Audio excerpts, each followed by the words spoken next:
आज जो बात मैं कहने जा रहा हूँ वह केवल उन लोगों के लिए नहीं है जिन्हें पढ़ते समय नींद आती है, बल्कि उन सब के लिए है जो अपनी जिंदगी में उठना चाहते हैं पर उठ नहीं पा रहे, जो हर रात कहते हैं कल से पढ़ूंगा, और हर सुबह वही नींद, वही सुस्ती, वही अधूरा वादा। जागना सिर्फ आंखों से नहीं, आत्मा से जरूरी है।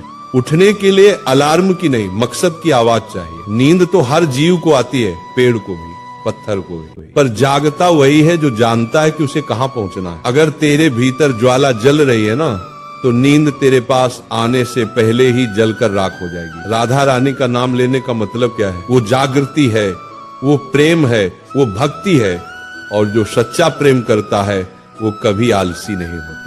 तू कहता है पढ़ते वक्त नींद आती है, क्यों आती है बेटा? क्योंकि तू पढ़ाई से प्रेम नहीं करता, तू सिर्फ डर से पढ़ता है, और जो डर से चलता है वो कभी दौड़ नहीं सकता। एक पल सोच, तुम्हारे पिता क्यों नहीं थकते? क्यों नहीं कहते कि आज आराम कर लेते हैं? क्योंकि उनके भीतर का कर्तव्य प्रेम से बड़ा है। तो जब भी पढ़ते वक्त नींद आए ना, एक बार अपनी माँ की थकी हुई आंखें याद करना। उस वक्त तेरा खून खुद उबल उठेगा, क्योंकि माँ बाप की आंखों में नींद नहीं है तो बेटा तुझे भी सोने का अधिकार नहीं है। नींद का इलाज दवा से नहीं, भावना से होता है। आंखों पर ठंडा पानी डाल ले, उठ बैठकर पढ़ ले, पर जब तक भीतर प्रेरणा नहीं जगेगी नींद जाएगी नहीं। ये नींद शरीर की नहीं है, ये मन की जड़ता है, आत्मा की थकावट है। इसलिए मैं कहता हूँ जब भी किताब खोले पहले मन खोले, मन से कहे हे प्रभु मुझे वह ज्योति दो जो अर्जुन को दी थी, जिसने गीता सुनी और फिर कभी थका नहीं, कभी सोया नहीं, कभी टूटा नहीं। पढ़ाई कोई काम नहीं, तपस्या है।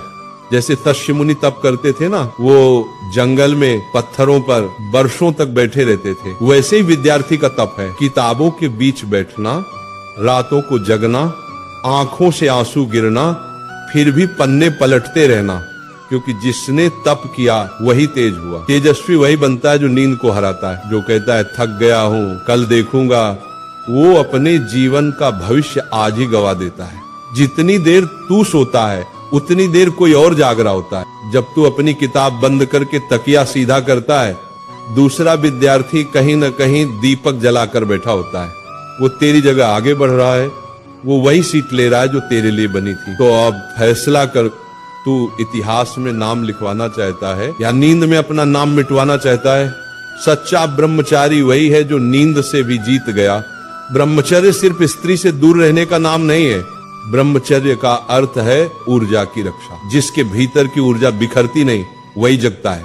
जिसने अपनी इंद्रियों को वश में किया वही ध्यान में टिकता है, और जो ध्यान में टिक गया उसे न नींद सताती है न संसार हिलाता है। तो हे विद्यार्थी, ब्रह्मचारी बन, मन को साध, इंद्रियों को रोक, नींद को हर, और अपनी तपस्या में जल जा, क्योंकि यही तेरे जीवन की असली साधना है। जब तुझे नींद आए समझ लेना गुरु तेरी परीक्षा ले रहा है। क्या तू अपने लक्ष्य के प्रति सच्चा है या नहीं?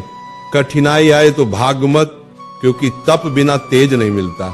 जो रातों को जागता है वही सुबह का सूरज बनता है। राधा नाम में ऐसी ऊर्जा है कि अगर सच्चे मन से जप लिया जाए तो मन की सारी सुस्ती, सारा मोह, सारा आलस्य मिट जाता है। जब भी तेरे ऊपर नींद हावी हो, आंखें बंद कर, मन ही मन जाप करने लगो, राधे राधे। देखना तेरा तन हल्का लगेगा, तेरी चेतना जागेगी, तेरे भीतर भक्ति की अग्नि जल उठेगी, और वही अग्नि तेरे अध्ययन को तपस्या बना देगी। अब उठ बेटा, अब किताब तेरी तलवार है, समय तेरी रणभूमि है, और ये रात तेरी परीक्षा है। अगर तू आज जीता तो कल पूरी दुनिया तुझे सलाम करेगी, पर अगर आज हार गया तो कल वही दुनिया तुझे भूल जाएगी। तो आज ठान ले, अब नींद नहीं सिर्फ युद्ध होगा, अब आराम नहीं सिर्फ तप होगा। हे राधा रानी, इस बालक को ऐसी लगन दो जो सोए तो भी लक्ष्य के सपने देखे, जागे तो लक्ष्य के लिए लड़े। उससे ऐसा जज्बा दो कि जब थक जाए तो भी कहे राधे राधे, मैं तैयार हूं फिर से। तो उठ मेरे बच्चों, रात अंधेरी है लेकिन तेरे भीतर का दीप जल चुका है। तेरा नाम अब इतिहास में लिखा जाएगा, क्योंकि तू वह विद्यार्थी है जिसने नींद नहीं अपनी आत्मा को जगाया है।